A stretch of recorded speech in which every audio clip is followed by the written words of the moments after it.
Welcome back to the Show Up or Shut Up podcast with me, Wendy Solganic. This is season 5, episode 2, and today I'm bringing you an interview with artist Jane Chipp. I'm so happy to announce that Jane will be returning to Fodder School as a teacher in Fodder School 5. Jane taught one of my favorite handmade book projects of all time in Fodder School 3. We worked with either found photos or photos of our ancestors, and I totally got over one of my fears, which is ridiculous, about using my home printer as part of my artistic process. So take a look at Jane's art on her Instagram account at Jane Chipp. That's Jane, Jane, Chipp, Chipp, or on her website, janechipp.art. Jane works in collage, assemblage, art journaling, and textiles. This next year in Fodder School, Jane will be teaching lessons inspired by vintage lace, which is right in Jane's wheelhouse. Jane had the good fortune of studying textile art for many years in the UK, which is a hotbed of incredible textile art and artists. Let's get to know more about Jane right now.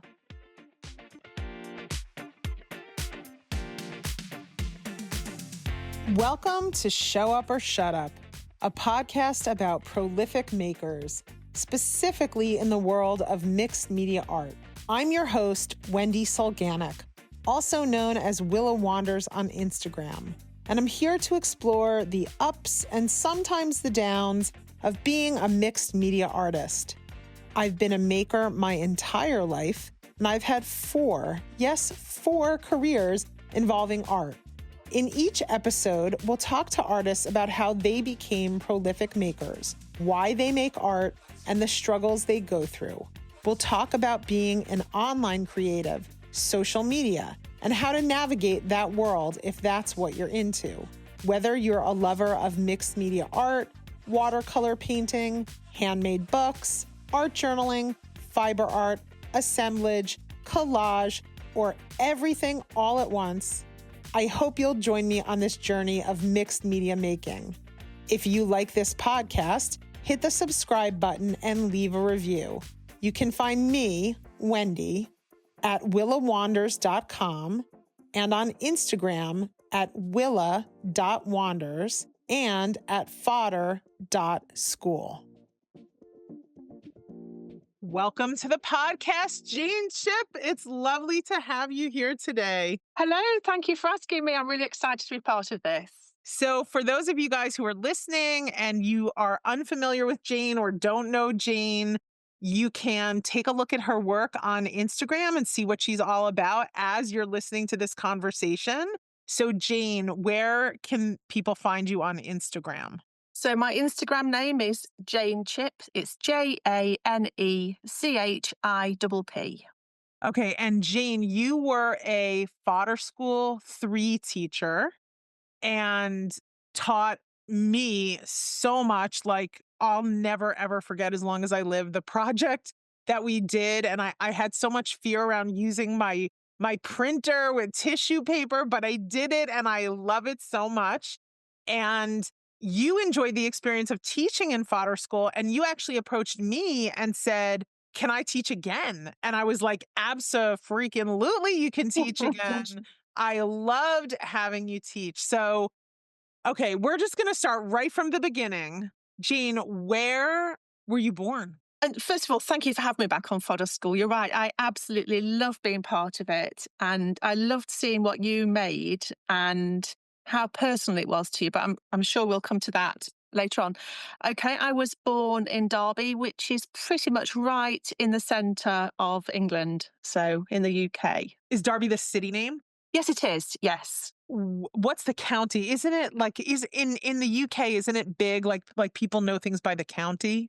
It's in Derbyshire. I don't know really. I suppose in the same way that people would refer to states in the States, we do use counties, but because England is small, most people know kind of roughly where all cities are. So I think most people would know where Derby is. It's a reasonable sized city. as a county, it's really beautiful. It's got hills and dales, lots of really beautiful rural landscape.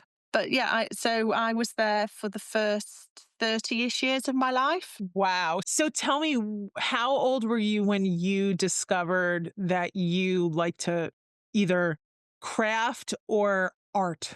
Oh gosh, so young. I mean, my parents were both creative in different ways, really. So I had creativity around me, but they weren't artists or anything as such. Well, particularly not when I was growing up.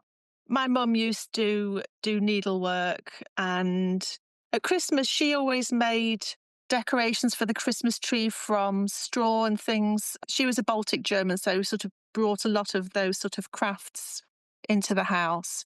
So I always saw her making things, and she ran the Sunday school and did art and crafts sometimes as part of the lessons there. So there was always arty stuff around the house. I could always get my hands on, sellotape, scissors, sticky stuff. So I was always cutting things up and making things and making houses for my dolls and clothes for them.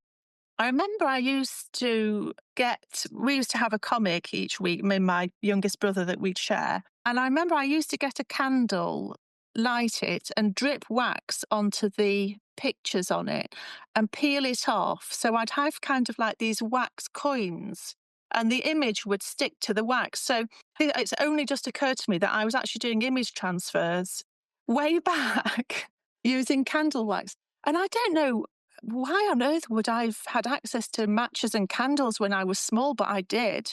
It's quite terrifying, isn't it, really, when you think about it? So that is a wild memory that's coming up for you that is so like it has so much, I don't even know what the right terminology is, but it's like you as a very young child were using photographs, transfer. Well, It, it wasn't photographs. There was a comic called The Beano in the UK. And so it was the brightly coloured illustrations in the comic that I used to pour the wax onto and make these little sort of wax coins with the images on. but that's so you. It's like you are already showing up at such a young age. Like even okay, so it's not a photograph, but it's an image. I don't know. I mean, for people who know your work, it's like that's wild that it showed up so young. So, do you have siblings that were also with you and were they crafty too? So I'm the youngest of four. I've got three older brothers, but Me they too. oh wow. they the age gaps were so much that they weren't all around really. So my eldest brother is 13 years older than me. The next one is 10 years older than me. So by the time I was 5, the eldest one was already at university. The second one went shortly after. So really most of the time when I was growing up, it was me and my youngest brother, who's 4 years older than me, that were around, but we didn't really play together. And interestingly now, my eldest brother, having retired from his job, is a photographer. So he went back to university and did a master's degree in photography. The second eldest is a musician and does like really unusual sound recordings. He's doing a master's in some sort of sound recording. I don't really know how you would describe what he does. He like records underwater and things like that. So they're both really sort of exploring very creative sides to themselves now. The youngest brother doesn't do anything sort of creative, but we've all, really kind of developed in different ways creatively as we've become adults. I didn't do it as an occupation until the last few years, really. You didn't. No, no. My career was in social housing. I studied public administration and then went to university and did a master's degree in housing studies and worked for decades within social housing for housing associations and local authorities. So yeah, that was my career. Okay, we're going to get to that. But first, I want to tell you I have 3 older brothers also. I'm the youngest of 4. My oldest brother is 13 years older than me. Oh wow. The second brother is 10 years older than me. Isn't that wild? By the time I was 5, my oldest brother was in college. That is so funny. Okay, that was the first thing I want to say. Then the second thing I want to say is by any chance, have you gotten wind of a movie that was released I don't know if it was released in 2025, maybe it was, or 2024, called The Brutalist. I've heard of the name, I've not seen it. So it has a score that was made in a very unusual way. And because you mentioned your brother that is into these like unusual ways to record sound. So the whole entire score for the movie The Brutalist was made in some super unusual way. And it actually won the Academy Award for Best Score. And when I was watching the film, I literally knew I was in the presence of a great work of art because the score was beyond anything I had ever heard before. Oh, okay. Well, I'll watch it and I'll let him know as well. He may already know about it, but yeah, I'll certainly I'm tell him. curious if he already knows about it because it just has such an unusual story. So, okay, so those are some things I wanted to tell you. But now back to your story. So you're crafty as a kid, your mom is crafty, but do you know when you're a kid like this is what lights you up?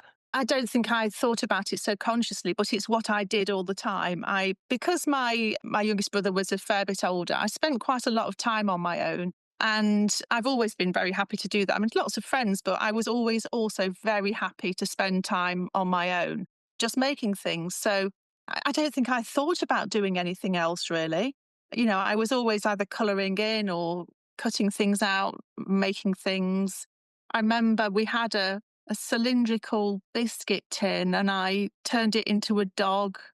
I put fur around it and I dragged it around the garden on a lead and all sorts of bizarre things. But yeah, I was just, my way of passing time was always creating things. Did anyone ever say to you, "Oh, Jane, you're so crafty and artsy, like you might want to pursue this as a career?"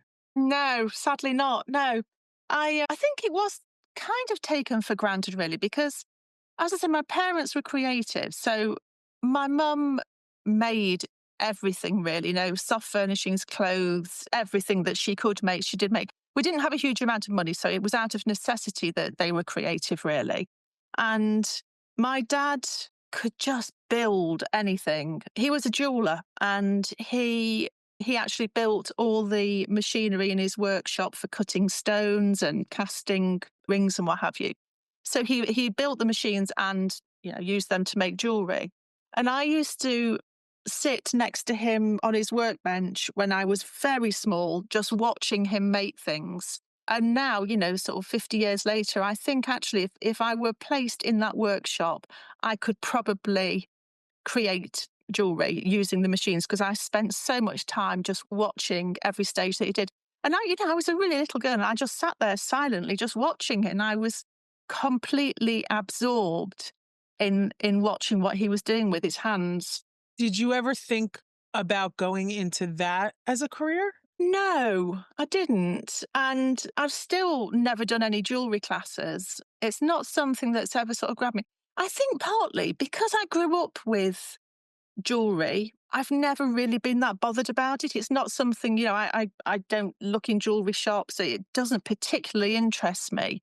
So possibly for that reason, it's something I took for granted and it didn't really spark an interest in me in terms of wanting to create it. But yeah, so I was making my own clothes from when I was about 7. My mum got me an old Singer sewing machine, one where you had to turn the handle manually. And yeah, so I was making my own clothes from very, very young age, obviously like basic stuff. But so yeah, it was just taken for granted that that was just what we did. We just made things. But when I went to senior school, it wasn't a great school really, looking back on it. And the art department was very uninspiring. I remember art lessons would basically just be given a picture of a dog or something and a pencil and some paper and told to draw it. And it just didn't spark any interest in me. And so I didn't even take art during my exams. So yeah, I didn't pursue anything creative at school at all. I just didn't really know what I wanted to do, to be honest. So did you go to university? Yeah, I started working for the civil service. Then I was offered the opportunity to do a degree whilst I was working. So I went to university as a part-time student and continued working full-time whilst I was studying. Wow.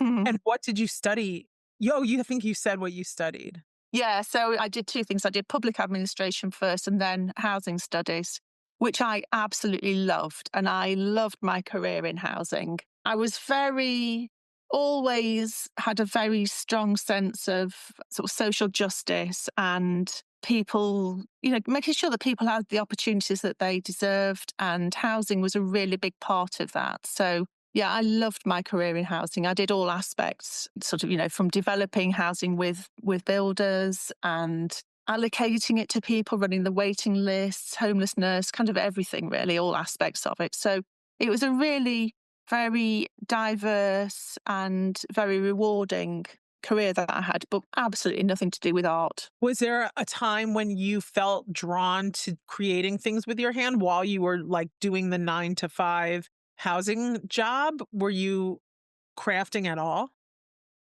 Yeah, I was a bit. I mean, I think for a long time I was really only doing dressmaking, which I mean, it's creative insofar as, yeah, obviously you're creating something, but you're using a pattern that somebody else has created and you're using fabric that someone else has designed. So it didn't necessarily satisfy any creative urges.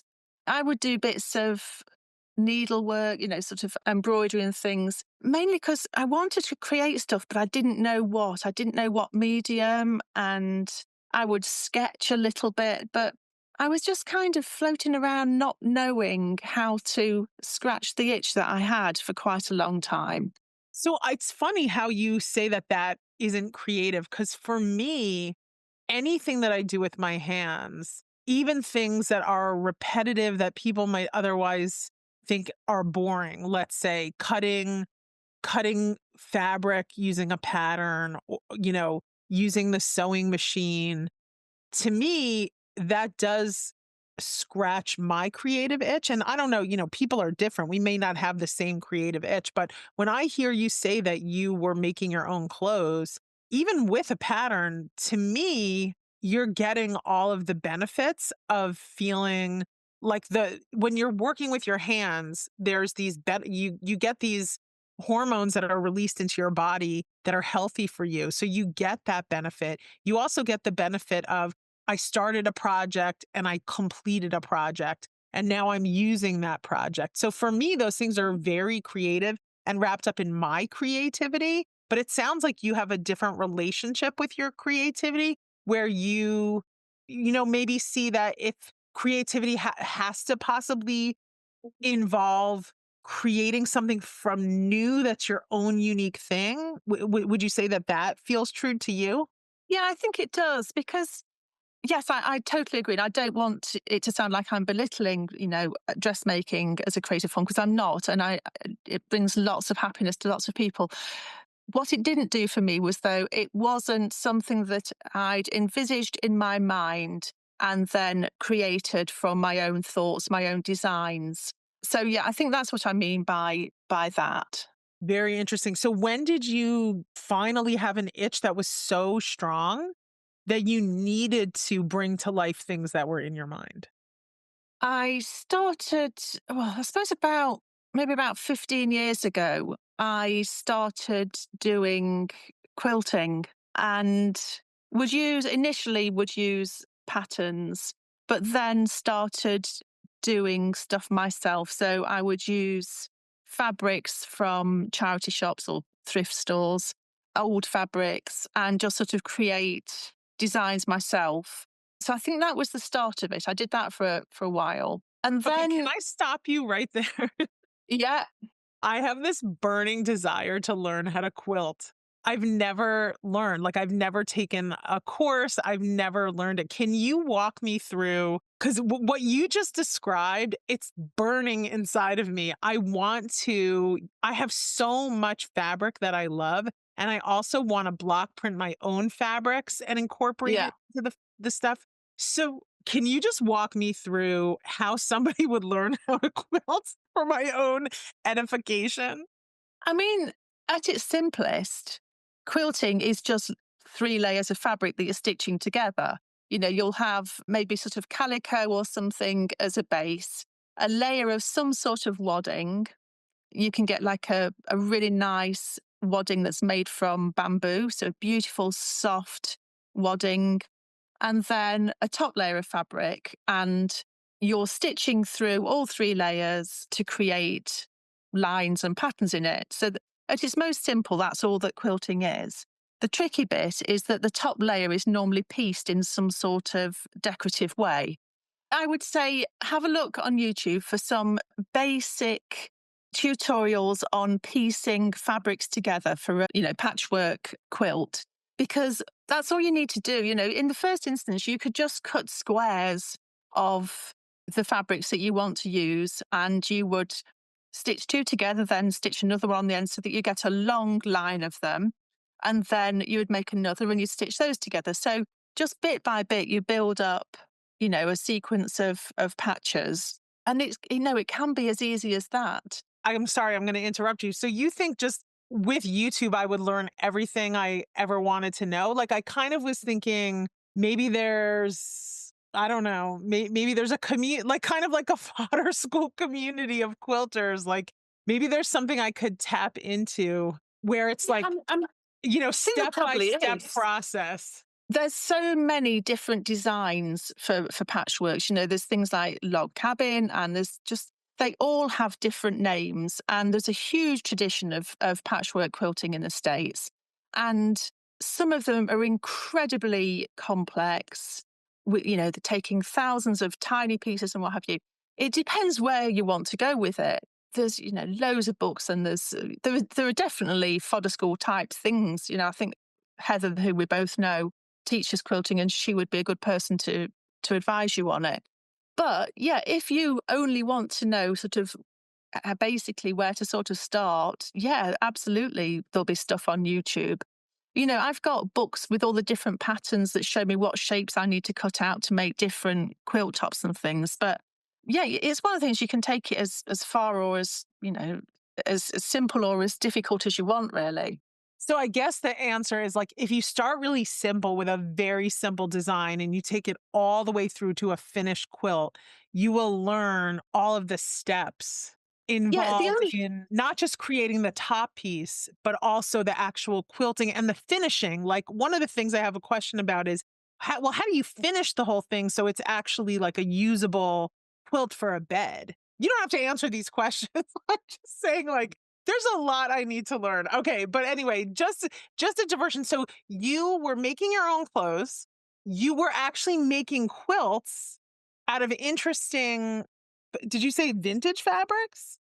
Yeah, things that I'd find, if I found a dress or something in a charity shop, I might cut that up and use bits of that, and yeah, all sorts of fabrics that I was finding really.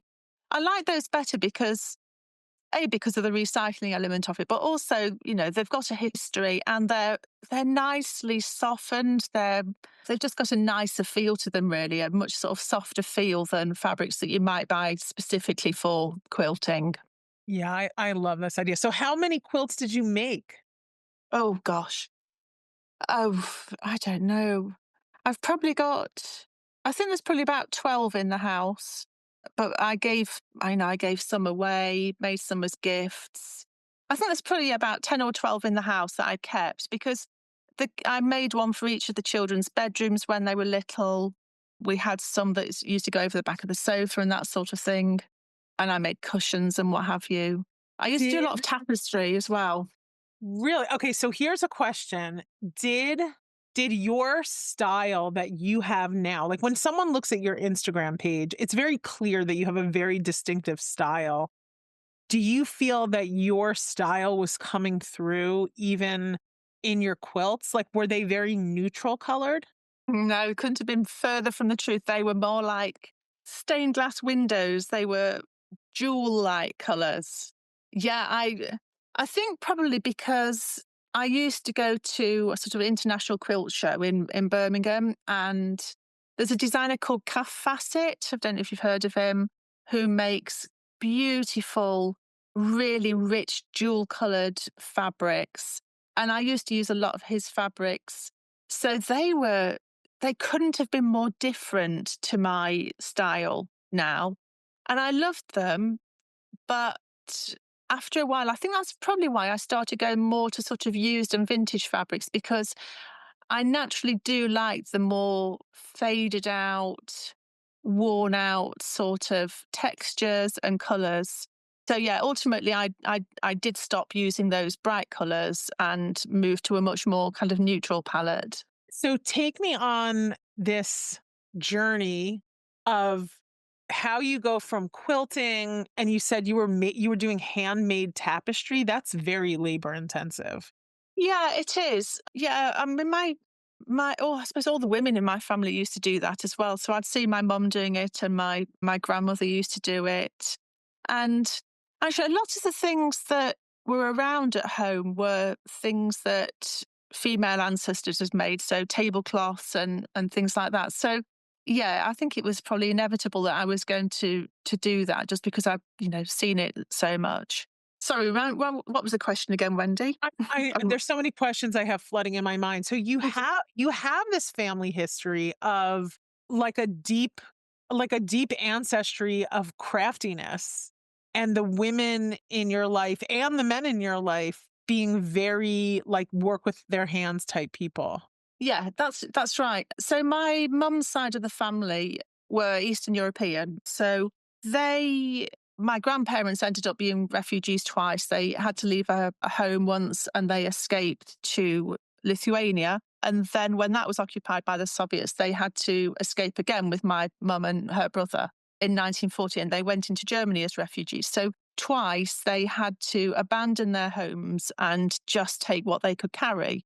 And the things that we have from those days were the photo albums and silver cutlery and the linens. And I've still got them. I've still got the ones that my grandmother and some of her mother's things made. So napkins and sheets, tablecloths that they'd hand stitched and carried, from Lithuania through Germany. Then ultimately they came to England.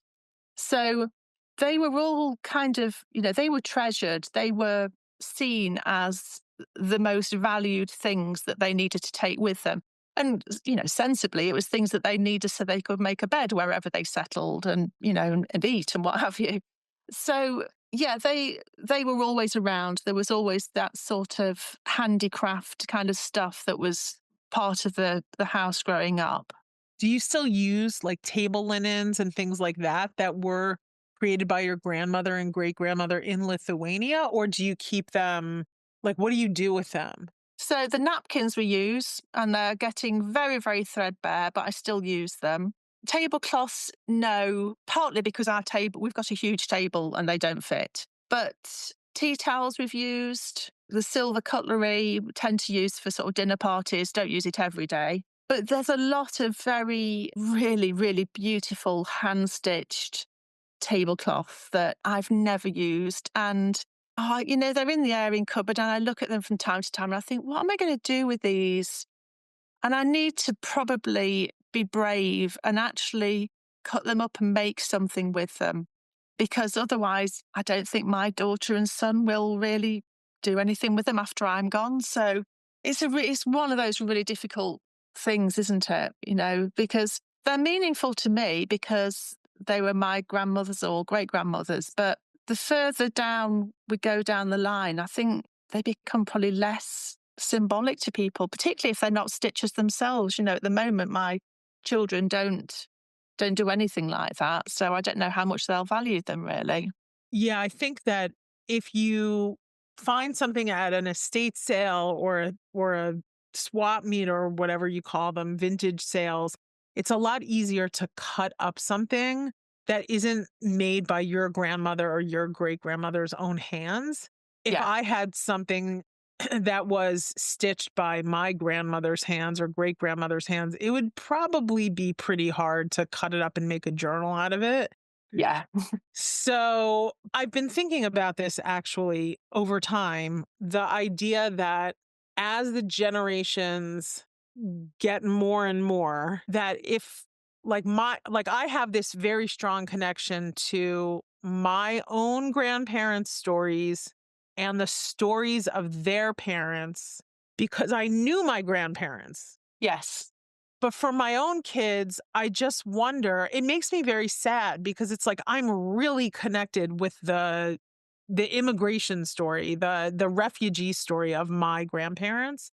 Yeah, But my kids don't seem to have that kind of, I don't know, like reverence for for their story of being refugees, I guess is how I would say it. It's like they don't really appreciate, at least as far as I can tell, how mm, difficult and how miraculous our yeah, story of like survival is. I think they just take a lot for granted. It's like we grew up in America and it's like yeah, they don't know from refugees, and it's like all of my grandparents and all of my husband's grandparents and all of our aunts and uncles, everyone was a refugee. They all yeah. came with nothing. Yes, absolutely. Yeah. And they do, they do value the stories and they are interested in it, but it's still, yeah, I don't know what I'm going to do with those tablecloths. I know. I sleep with this blanket that was my grandparents, who I never met because they died before I was born, but my dad's parents had these bedspreads. This is, like, so funny, and they are green and white, and I think that possibly one of the I mean, I know that one of the major reasons why green is it shows up in everything I make, and a lot of, like, my favorite colors are all these variations of greens, is because the objects that were handed down to me that I've kept were some variation of green. Yeah. Yes. Yeah, absolutely. So, okay, so how do you end up going from quilts and needlework and making your own clothes to working the way that you work now? Take me on that whole journey. Okay, so I've always enjoyed going around flea markets and antique shops and picking up bits from there. So I'd got sort of, a few old photos. I wasn't obsessively collecting old photos or anything, but old letters, things like that. So I've always been drawn to things that represent people's stories. So if I go back a step, when I said about the things that my mum's family carried with them as refugees, we were really lucky to have quite a good number of photo albums from her childhood and her ancestors. So I always knew how valuable they were because of the sort of, the really sort of dangerous journey that they'd had, really, and the importance that had been placed on them insofar as we've got to take those with us. So I'd always spend a lot of time as a child looking through those and any photos actually. I've always loved looking at photos and also at other people's. So, but I suppose actually, thinking about it, they were old albums of sepia and black and white photos, and they tended to be tiny photos as well. So I suppose I was very familiar with those. And maybe that's part of the attraction of them for me. Because, when my granddad used to come over from Germany, he'd talk about them and tell me about some of the people and what have you. So I always saw them as an introduction for storytelling. So I guess that connection was always there. I think a real turning point, actually. So I started doing bits of collage and some sort of journal making. Kind of, it's when I sort of started exploring mixed media. I was trying stenciling and all the different techniques that, you use when you start getting into mixed media. But then a real turning point was I was working at an estate agency, which is what you'd call real estate. And one of my colleagues said, "Oh, there's a cottage where a lady died and the family don't want any of her possessions. So we're going to be binning it all tomorrow." And I was like, "Oh my God, that's so sad." It was this woman that had died in this little village and nobody wanted any of her stuff. And I just said, "Can I go and have a look?" And they went, "Yeah, go and help yourself." And so I went and I probably spent about an hour there feeling immensely sad, that this whole woman's life was just going to be chucked into a skip and taken away on a lorry. And so I went through the bureau where she sort of like papers were kept and photos and diaries and what have you. And I just gathered up a load of stuff, checked again and said, you sure the family don't want this? They said, no, they just said, take whatever you want. So I took this stuff and I decided that I was going to make some artworks with it because I wanted something that just honored her life, even though I hadn't known her. And so I made a few pieces of art with it. And one of them was a piece of textile art where I copied some of the images onto transparent fabrics and I layered them up and I stitched some of the words using her own handwriting. And I made this sort of layered composition. And that was quite a turning point, really, because that was the first time that I'd used pieces of ephemera from somebody that I didn't know at all and tried to tell their story. And it was a story that I'd pieced together. From the various documents that I'd found out that she was a nurse and, she'd been in the States for a while. And so I sort of pieced together a bit of her story and just created this artwork using those. And yeah, so that was quite a turning point. I did a qualification in textile art part time as well. So I did a correspondence course that had summer school. So every summer I'd go and spend some time with some amazing teachers like Shelley Rhodes and Alice Fox and other sort of quite well known textile artists. So I'd Okay, learned, so that's a big part of the story. Okay, so I don't want to quickly skip over that. So I feel like in the UK, textile arts are really big, like way bigger than they are in the United States. So when yeah, did you discover, not just the crafty kind of textile art like quilting and that kind of thing. When did you discover that textile art has an elevated sort of part to it where people are using textiles and a lot of slow stitching and paint yeah. and mixed media art and elevating textile into fine art? Like when did you discover that and did you find a community in the UK? Like tell me that whole story. Yeah, that was a pivotal moment, I think. So because of the patchwork quilting, I used to go to the International Quilt Show at the NEC in Birmingham, which is huge. And there were lots of trade stands and art stands and what have you. And there was a few that I noticed that were doing workshops, either sort of, just weekends or whatever, but there was a few that were sort of advertising like year-long courses and things. And I was thinking, oh my gosh, yeah, that's what I want to do. And so then once I became aware that that was a thing that you could do, I started researching it and I found an artist called Sean Martin, who is an incredible textile artist. And she ran a school called Distance Stitch where you could do the qualification was called a City and Guilds certificate or diploma, I can't remember, that you could do over 3 years. So 6 modules that I did over 3 years. And I learned so much. The actual course itself was just teaching you loads and loads and loads of techniques. And I raced through it really because all I wanted to do was learn the techniques so that then after that, I could just sort of, run along and use them in my own way. But as I say, as part of it, every summer we would have a summer school and there would be sort of, world class artists that would teach for the weekend. So I don't know if you're familiar with Shelley Rhodes. If not, have a look because her work is incredible. So yeah, I did workshops. I'm definitely Yeah. familiar with her work, like obsessed with her work. Her work is amazing. Can you slowly say the name of the person who has the school? I did not catch that person's name. Yeah, so it's Sian, which is Sian, Okay. Martin. I don't think she's doing it anymore because I think I was one of the last few students to go through before she sort of stopped teaching. But she's still an artist, but I don't think she teaches anymore. So yeah, and so I met a wonderful group of people who I'm still very close to. I met two of them for lunch yesterday, incidentally. So yeah, I met a group of people that we studied together. We spent time at the summer schools together, and I'm on a WhatsApp group with some of them, and it's become a really useful resource for if I say, oh, I want to do this, I'm thinking of I want to create this, and I want to move an image, and blah blah blah.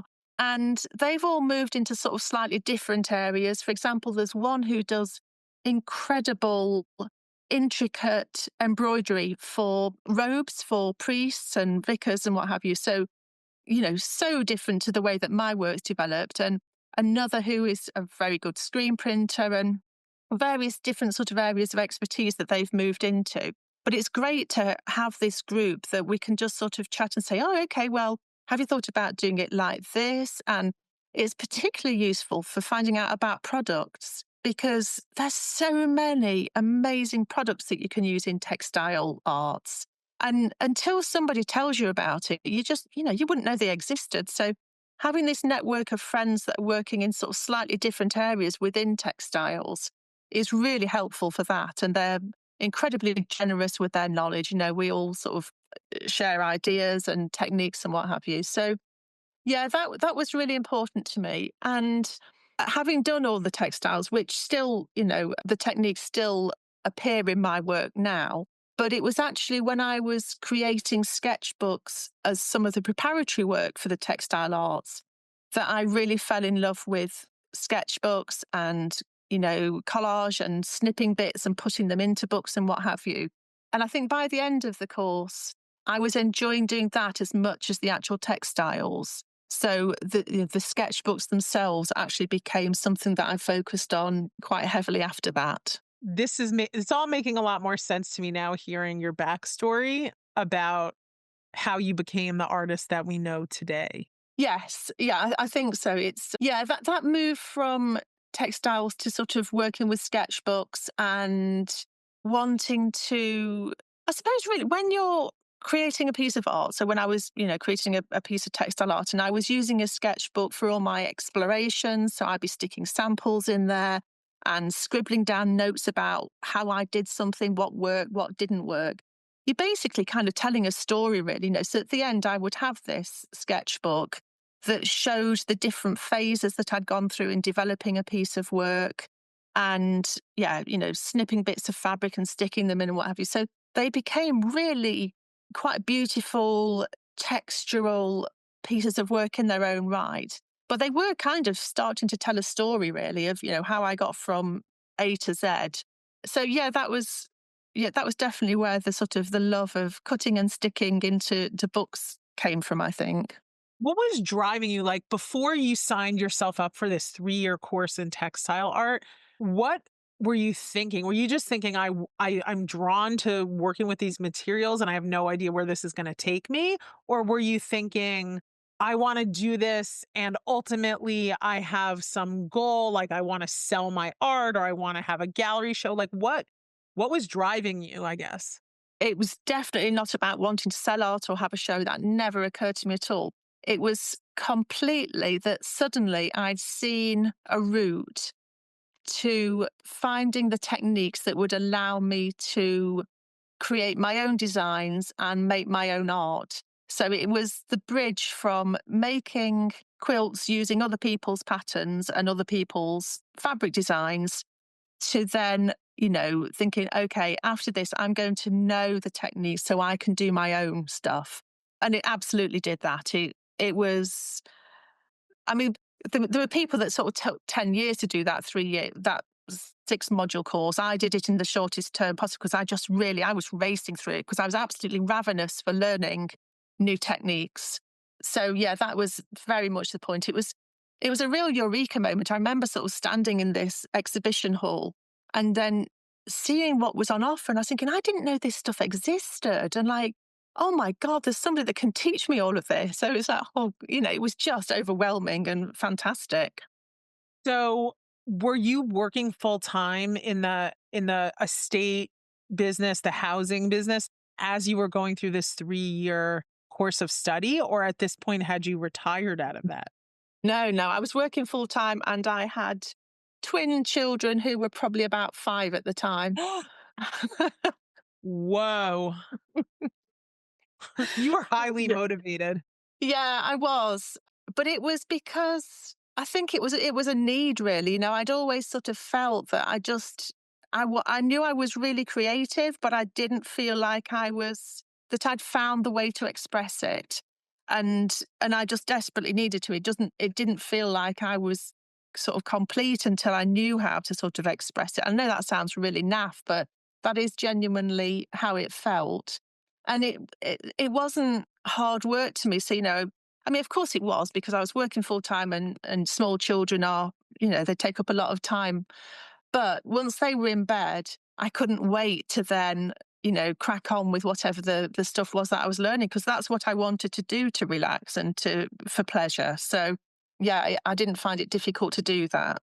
It sounds wildly exciting. So, okay, so you do the 3 years and the 3 years is over. And then what happens?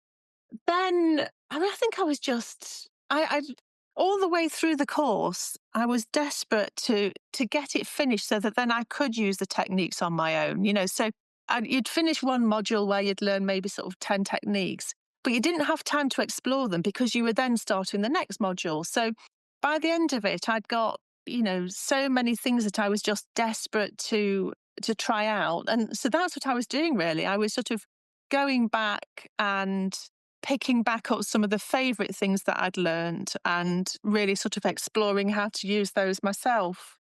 So, did you start is that when you start creating your own art? Like when I guess when does the part of the story where you go to the woman's home and nobody wants her things, when does that happen? So that was probably only about like 2018 or something like that. So relatively recent. Okay, so Um, there's a long period of time between when you do that course of study and mm. you end up with that woman's diaries and letters and and photos. So what happens to you like from when you finish the course with the textile artists, where does your art go from there?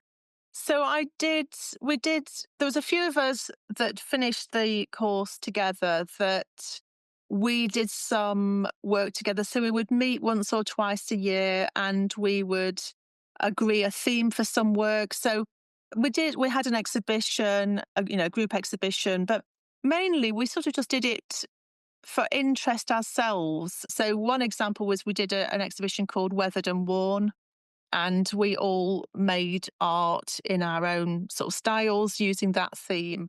So I was doing quite a lot of that, really, sort of working to themes, but it was mainly textile still then. I was starting to bring a little bit of sort of assemblage in because I made a one piece that combined some textiles and some fabrics with some found bits from the beach.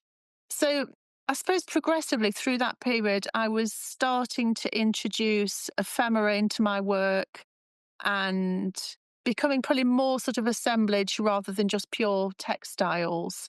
So yeah, I was gently sort of moving in that direction. And were you making like small scale art or was it larger scale art? Always relatively small. I still find it really hard to work large. I've got a big canvas in my studio, which is blank because I've been wanting to create a piece of art for our study. And God, I really struggle to work big. And I think it's because I use found materials, they're often small or the scale is small. If something's got handwriting on it, it's relatively small. And to keep the scale looking appropriate, the artworks end up being quite small. So yeah, they've all been, I suppose, kind of 9 by 12 is the round about the largest that I go, really. I don't tend to work very big.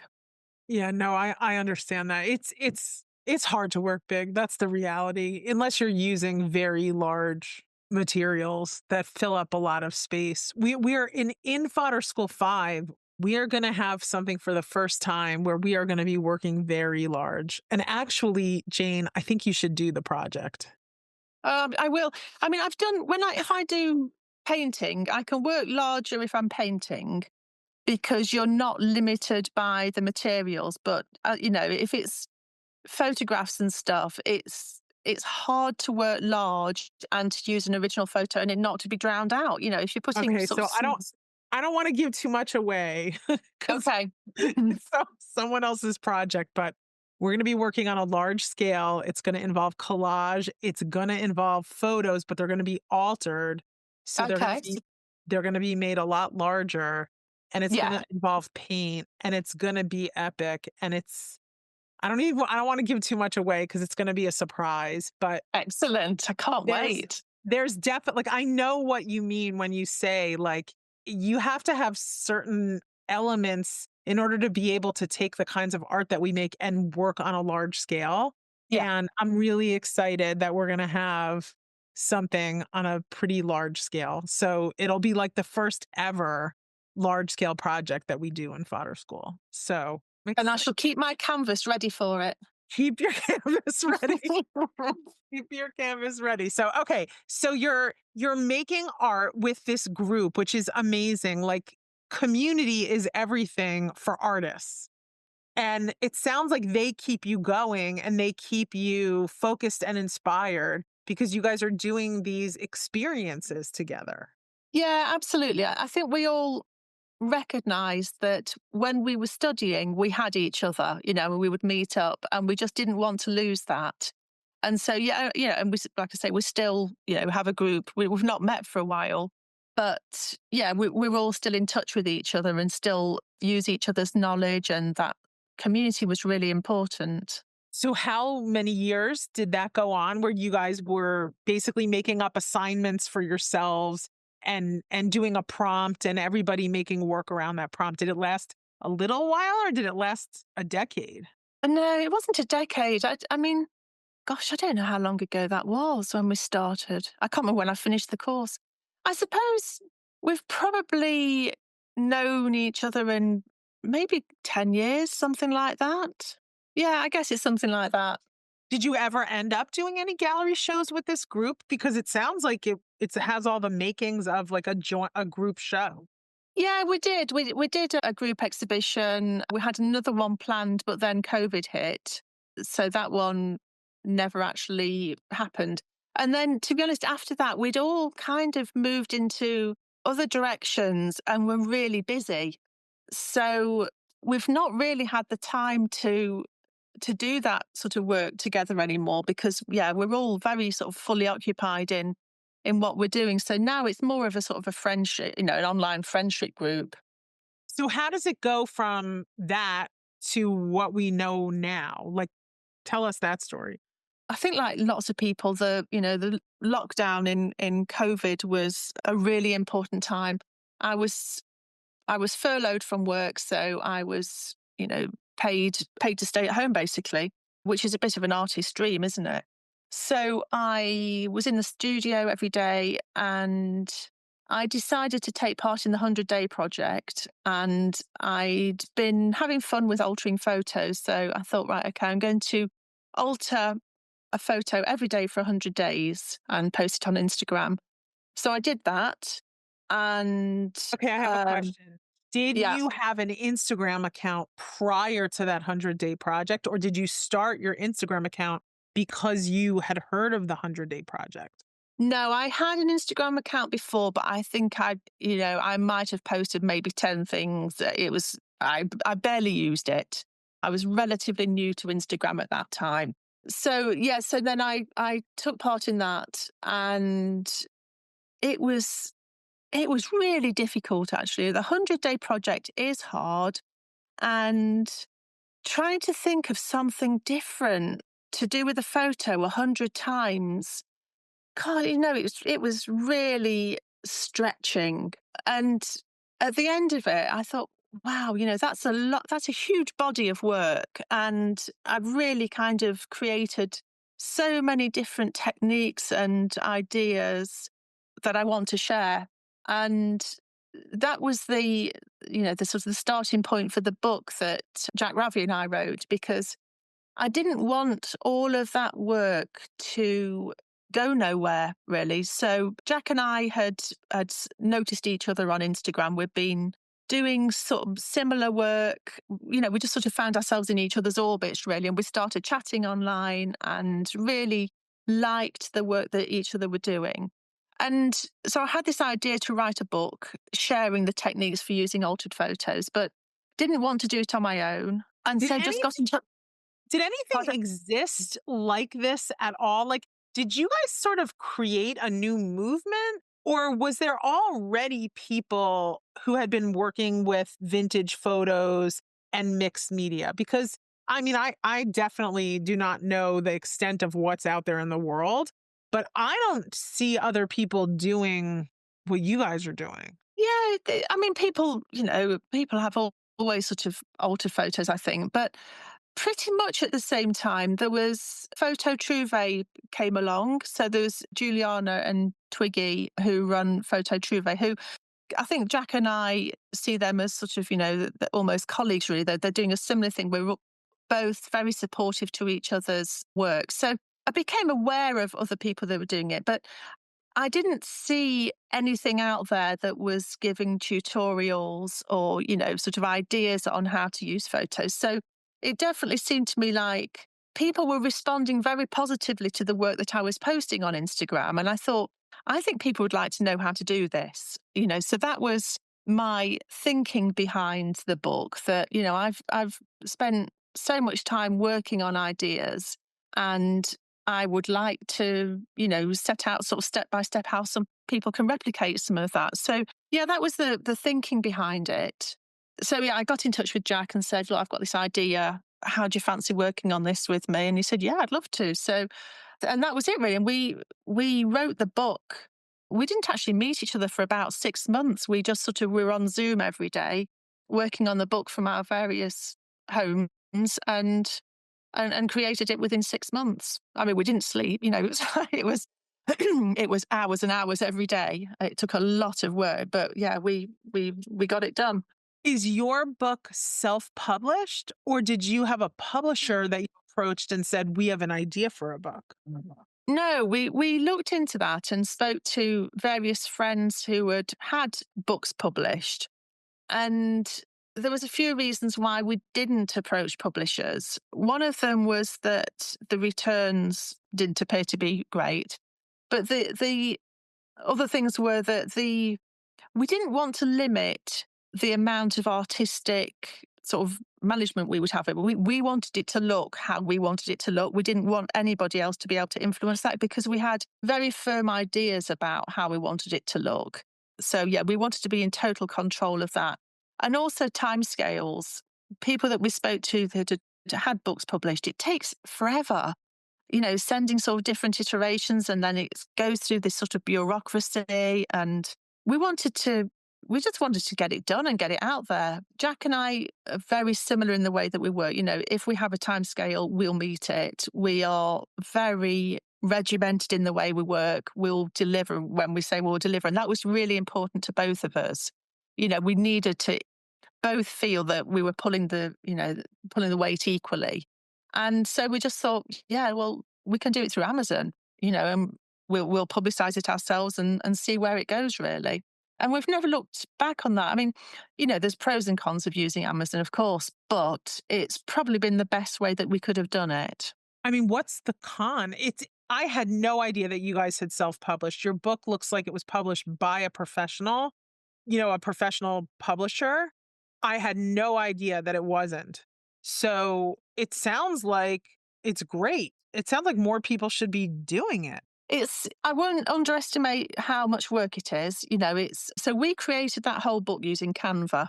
We got very proficient at using Canva. And as I say, we, we, we kind of came up with a design suite, if you like, very early on of how we wanted it to look. And then because we were working remotely, we had to do things like we had to make our work surfaces look the same so that any photo in the book looked like it had been taken in the same place. So, for example, I'd like got a cover on my desk that looks like sort of limed wood. And so I told Jack where I bought that, and he went and bought the same so that everything would look like it had been filmed in the same studio or photographed in the same studio. So, we had to do some sort of, things like that to make it all look cohesive.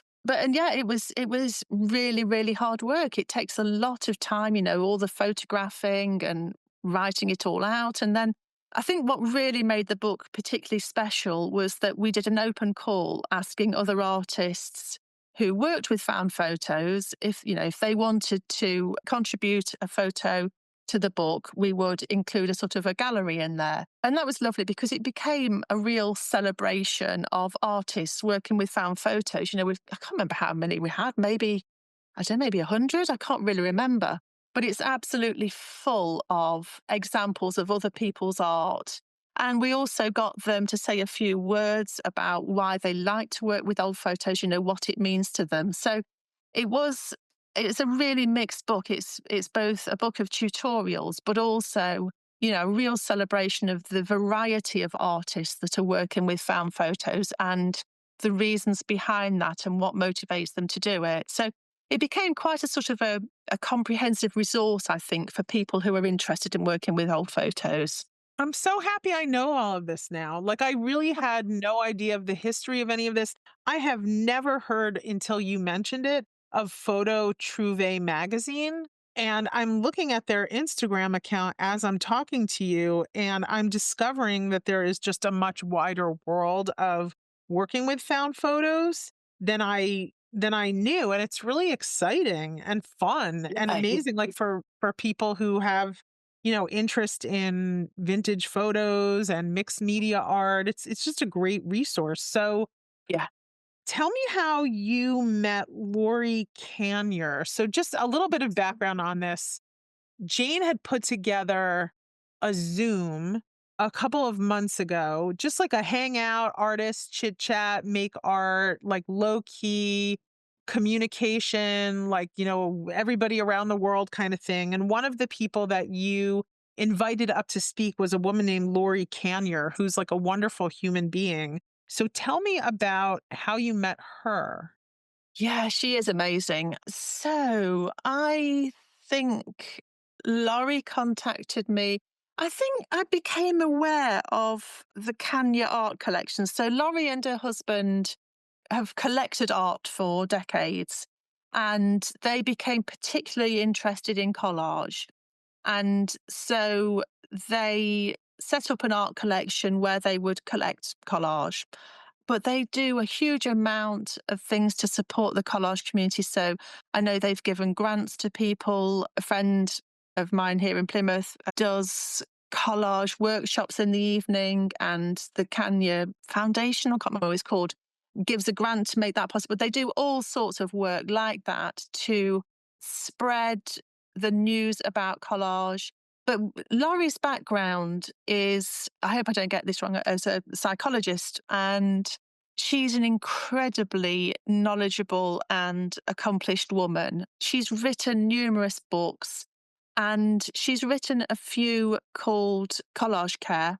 And the way they work is she will define a problem, maybe, I don't know, wanting to get over grief or something. So there'd be numerous different themes, and then she will create a collage exercise that helps you to explore whatever the emotional feeling is, and you create a collage that helps you work through it. So she's done a lot of work like this, and she's got people that test them out and that create collages based on her book. So I'd become aware of her. And she got in touch with me at one point because I'd posted a collage probably on Instagram, and she wanted to buy it for the collection. So I think that was how I sort of got to know her a little bit. And from then on, yeah, I suppose we would just sort of comment on various things on each other's Instagram and occasionally have, DM conversations. And yeah, she's an incredible woman. She does so much to help the collage community. So if you're not aware of her, yeah, do look her up on Instagram and sort of maybe have a look at her books, Collage Care, because they're incredible resources. Yeah. There's so many incredible resources that it's like just when I think, oh, I kind of have a handle on what's out there, I have a conversation like the one I'm having with you, and it's like the world explodes open and there's so much out there. And I think that one of the things that like I'm experiencing just right at this moment is that we can all tend to get very angry with Facebook and Meta and Instagram because it of course they're a business. They're not here to really they're not here to really help us. They're here to make money. It's a capitalist business. So we can all get very frustrated with it. But we wouldn't even know each other if it wasn't for Instagram. Jane and I would never have met if not for Instagram. Jane would not have met Jack. Jane would not have met so many people. And I guess we have to accept the good with the bad because there's lots of people who in the last couple of months have left Instagram and left Meta in anger over political things. And I used to get really upset when I would be mad at like, Mark Zuckerberg or whatever, but I'm having a moment right now where I'm just like greatly appreciative of the fact that this exists. I don't know. I, It's I, really a miracle. I totally agree. Yes, all the sort of data stuff and there's things that don't feel comfortable, but the good so far outweighs the bad for me. And like you say, yeah, it's a business. And so, yeah, of course they're going to want to maximize how they can, make money from it and everything. But yeah, I don't know how I would have done what I've done without Instagram. I don't think I could. The community that I've got to know through that has opened all of the doors for me over the last 5 years. So the teaching overseas, the teaching online, all of it has been because of people that I've met through Instagram.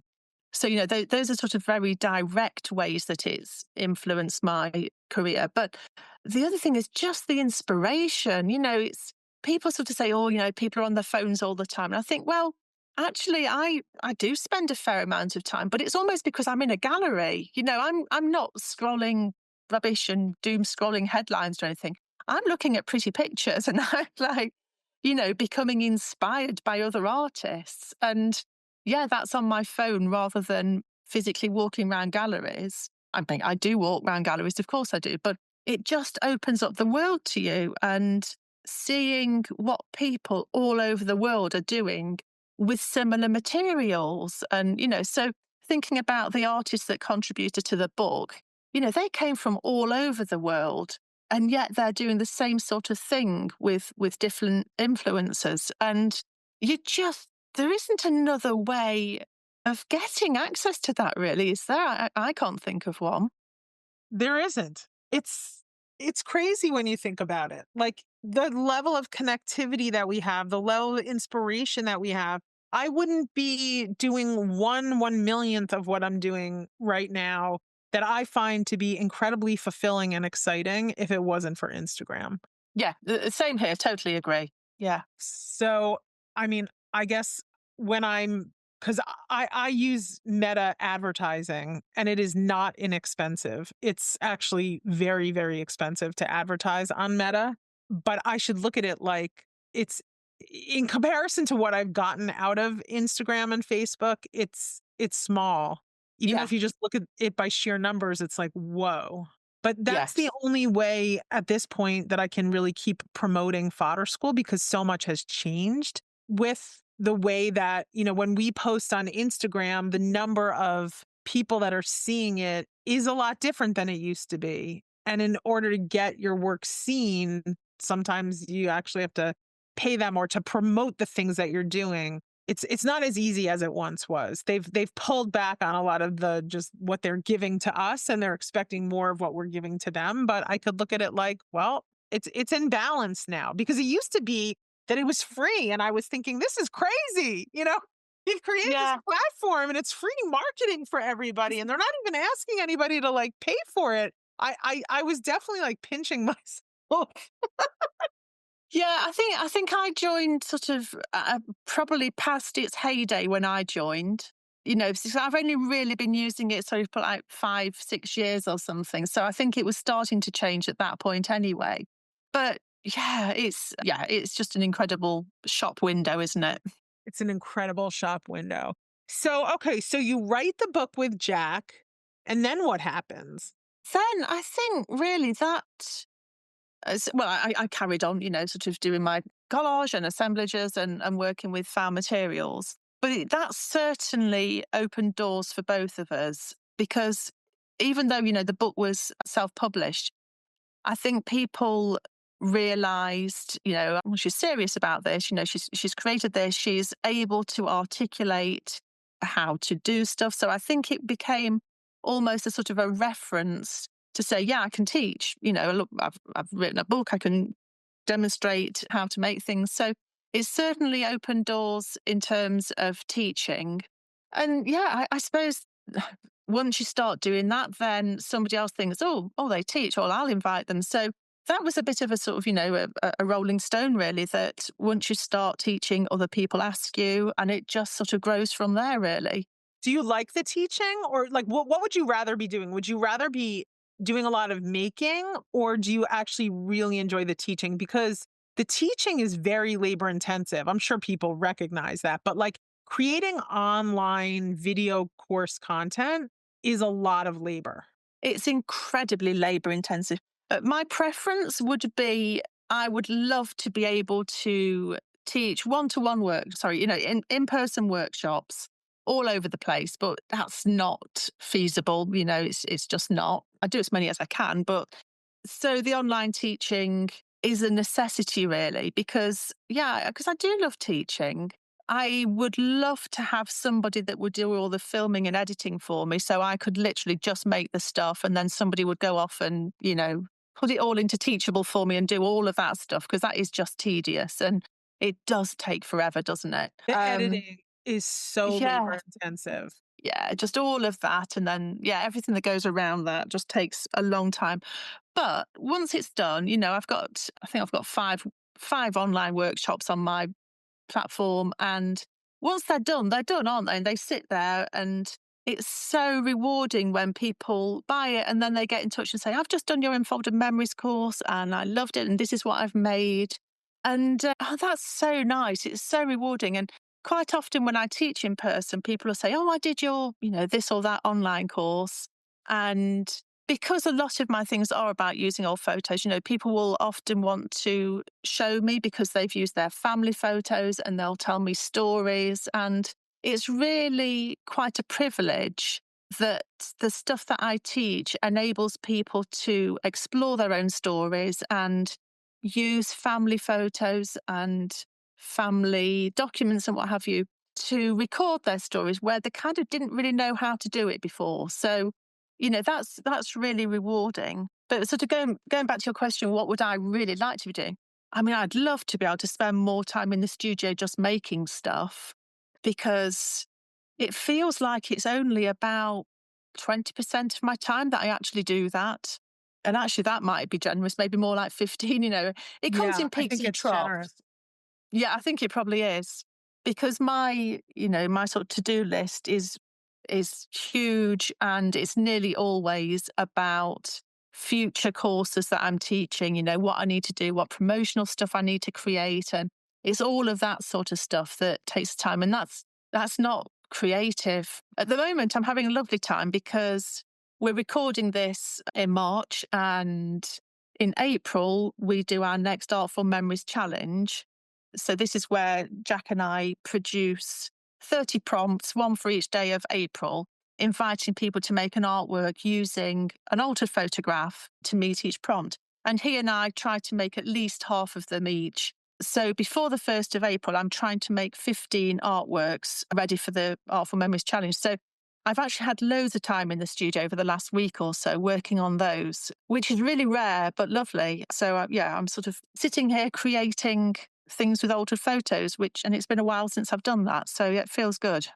So I'm curious about whether or not you're seeing more people wanting to use photos of strangers in their altered photo art, or whether you're seeing more ancestors. Yeah, people, I think probably people like to use their own. They might not use the originals, which is totally understandable. But yeah, when I teach, people tend to want to tell their own stories. I think sort of art journaling, people often just use found photos, of strangers. But yeah, on the workshops that I teach, I think it's much more people telling their own stories. So, what's your favorite way to take your own grandparents and great grandparents' photograph and make it into something that's usable to alter?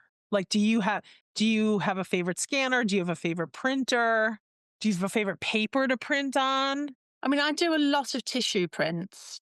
I love being able to put images onto objects. So, for example, I've got a series of artworks of my ancestors.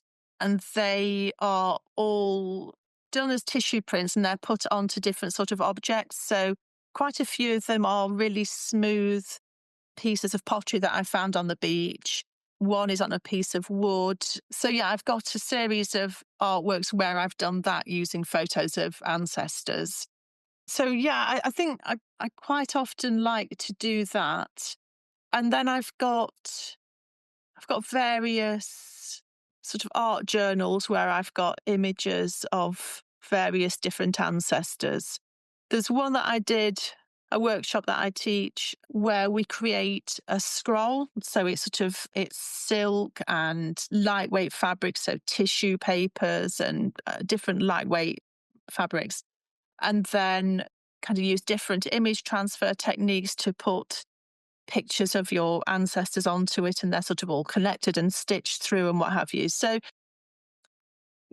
often involves textile as well as sort of collage. That tends to be my thing. I use a lot of silk along with papers. So I really love lightweight, quite ethereal surfaces. And I think adding images to these lightweight surfaces works really well because it has that slightly, as I say, sort of ethereal, kind of almost ghostly, nostalgic look that I just think works really well with the subject matter that I like to work with. Okay, so this is the perfect time for me to ask you because you really just described your vibe and it includes your color vibe. Ghostly, ethereal, vintage, I would say. So, how did you go from being this artist who works with color to an artist who really deeply appreciates that neutralness? I don't think well, it wasn't ever a conscious decision. I know it wasn't. I think it comes purely from the materials I use. So I collect old papers, and when I'm collecting them, I'm looking for different shades. So I've got, drawers next to my desk of different sizes of papers. And, some will be almost white, some will be almost like a kind of craft paper color, and any shade in between. But what I'm looking for is papers that have naturally become that color through age. I do so, I do tea dye papers sometimes, but I really like finding papers that have naturally aged and gone to those colors. So my color palette to a large extent is purely influenced by what I find, and they tend to be in this range of neutral colors. If I add color, it tends to be a sort of pale greeny colors, maybe a sort of a teal color. And I don't think there's any explanation for that other than I just like that color. If I open my wardrobe, it's black, white, and green. And that tends to be the color palette that I work with. I do sometimes have like black as well, sort of dark colors for the contrast in my artworks. Talk to me about the green color that you're talking about. Describe it a little more, but you say that it's just because it's a favorite color, but I want to go deeper on that because I'm curious about whether or not maybe there really is an association that you have with that color that has made it something that you feel like, oh, I really love that particular color because I'm just curious about why humans love certain colors. Yeah, it tends to normally be, so what would you call it? Maybe a minty green. Yeah, if you were to look on my Instagram, and if there's some color on there, it's probably going to be this sort of greeny color. It's really hard to say why it's that color because sometimes, colors are just pleasing to you, aren't they? It's a restful color. It's a color that you see in nature. Quite a lot of my work more recently has been influenced by nature. So I've been doing a lot of stuff with seed heads and sort of dried flowers and things. And again, so that tends to dictate this sort of washed out, quite neutral palette. Yeah, I mean, I'm sitting in my studio now. I've got windows on three sides and it's on top of a hill, and really like 90% of what I can see out there is green. When do So you first remember thinking, "Oh, I really like" I would say the color that shows up a lot is in the turquoise family, but it's a very like, oftentimes it's a mm, very white version of turquoise, meaning, like, it's got a lot of yes. white in it. It does have a little bit of, water feel. like a very clear ocean, like, if you travel somewhere and the water is particularly clear, and then Yeah, it does. you've got some deep blue in there as well. There is kind of like a water. I don't know, So, I'm looking at your work. Yeah, I yeah. mean, I definitely see the color that you're talking about that's showing up again and again. Okay, so my first question is, when do you first remember really thinking, "Ooh, I love that color"? Oh gosh, I think I've always looked like, if I look back at photos of me, I've tended to wear sort of bluey greeny colours. Yeah, I always have. I've never been sort of, in for reds and those sort of colours. So that's that as long as I can ever remember, really, those are the colours that I've worn. I mean, it's interesting what you say about water because I love to sail. We live near a beach, and I love to be near the water. But I wouldn't say that that was particularly an influence. I've got another friend who makes prints, and she is incredibly strongly influenced by water. You can see it in all of her work. And I don't think you can in mine unless you sort of, make the connection with that color looking like water. It's not a direct influence. I don't know. It's a clean color, and it's fresh. It feels new. My favorite season is spring when you start to get these beautiful green colors coming through. Yeah, it's energizing. So I suppose in contrast to the neutrals, which are kind of, by the fact that they're made up from ephemera, old stuff, they're nostalgic. I suppose that the greeny colour is quite a contrast to that because it almost does like represent new life, doesn't it? Spring and freshness. So I suppose it kind of helps to cut through a little bit and just bring some energy into the palette that's otherwise very neutral. Well, I love how consistent you are with this color because if you look at your Instagram account, this bluish greenish color is consistent for years and years and years and years as Mm. the non-neutral color that you are drawn to. And it Yeah. shows up over and over and over again. And it's beautiful. And it is a beautiful contrast. It's like you've got this neutral, like these antique whites and black, but then you have that contrast and it's your signature color, and I think it's a really cool thing to have a signature color. Thank you. I occasionally try to add a different colour, and then I just think, yeah, that doesn't work. I see that. Every once in a while, you try to add Yeah. a different color, but it never Yeah. lasts very long. You're always No. drawn to the Yeah. same things. Do you collect? Like, I see you have a mug that is a very turquoisey, like a light turquoise mug. Do you Yeah. collect objects and things in this color? It would be funny, if I was on camera now, I would scan around my studio, and everything is that color, unless it's sort of neutral. Yeah, if I choose to buy things like my pencil case is that bluey greeny color. I've got a bullet journal that's that color. Yeah, it's just the color that I'm drawn to.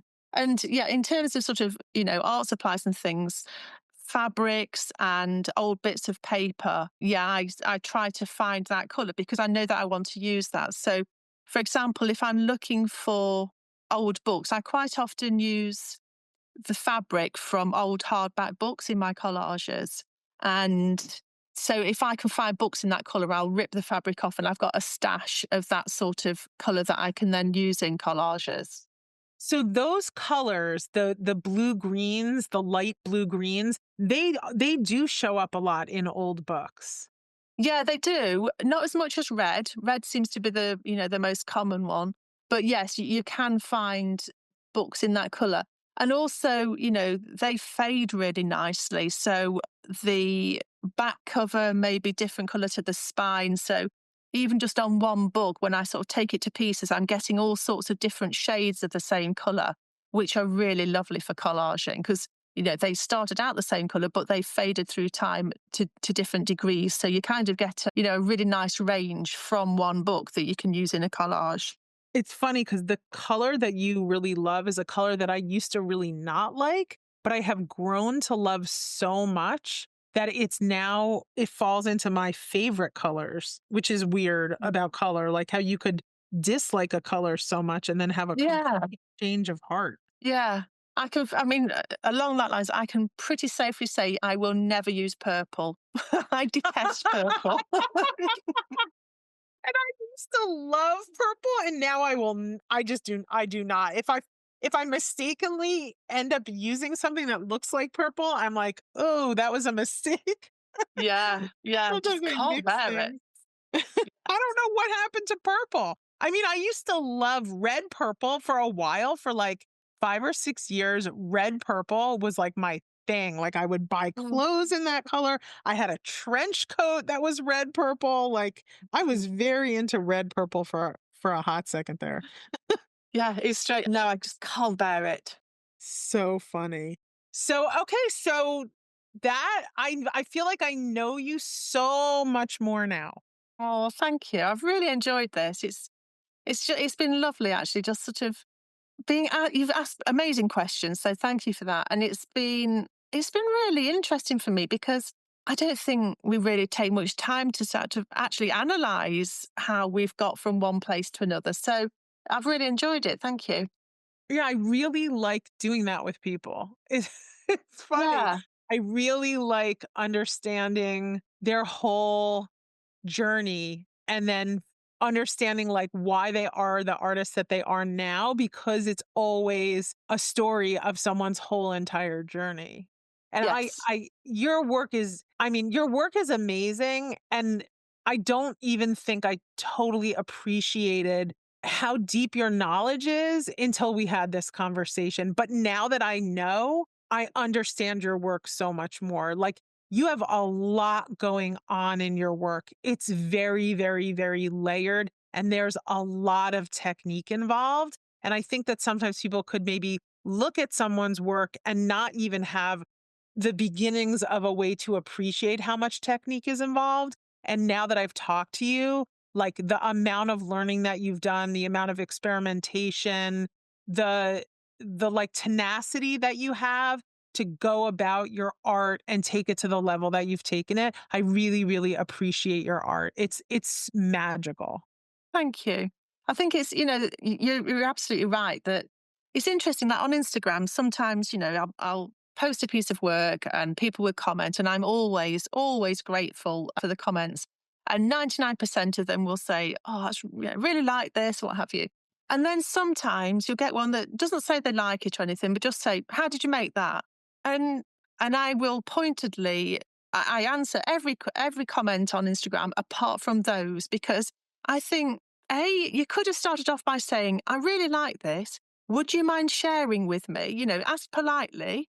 And B, it's like, well, actually, it's 20 years worth of different techniques and experimentation that have got to there. So where do you want me to start?